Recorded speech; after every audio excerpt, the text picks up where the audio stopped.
प्यार मुझे खे याद न करन की मोती ने जड़ा लुढ़क बहार। प्यार मुझे खे याद न कर लुढ़क बहार। मुक़दर में जीअं लिखियो हो उहो थियण हो सो थी वियो हाणे भाग पंहिंजे खां भार। प्यार मुझे खे याद न करन की मोती ने जड़ा लुढ़क बहार। प्यार मुझे खे याद न करन की मोती ने जड़ा लुढ़क बहार। मुक़दर में जीअं लिखियो हो उहो थियण हो सो थी वियो हाणे भाग पंहिंजे खां भार। प्यार मुझे खे याद न करन की मोती ने जड़ा लुढ़क बहार। प्यार मुझे खे याद न करन की मोती ने जड़ा लुढ़क बहार।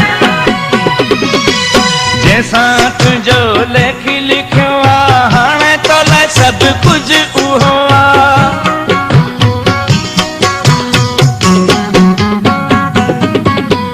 जैसा तुझो लेख लिखियो आ हाणे तोले सब कुछ उहो आ। वहाँ तां है नाम मुझो वञी हुन जो हाणे नाम लिखा।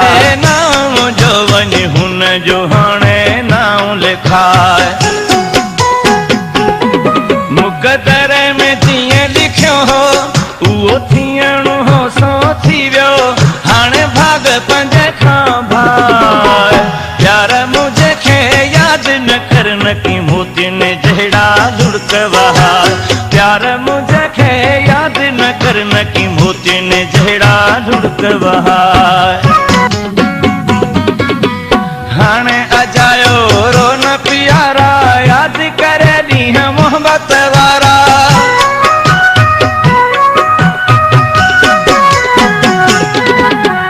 हाणे अजायो रो न प्यारा याद करे ॾींहं मोहब्बत वारा।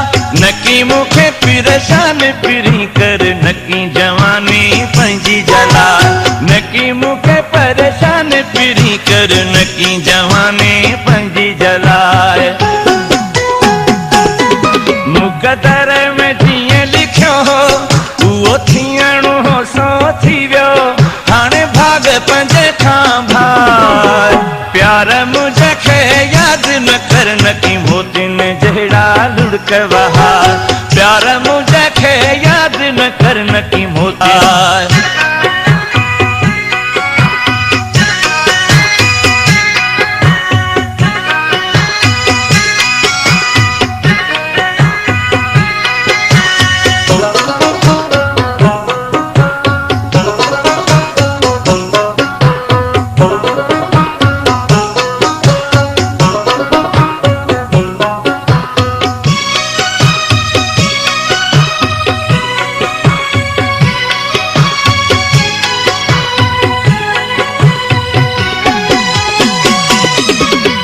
खासी केली गुल हसन चे याद जॾहिं तोखे मुंहिंजी अचे।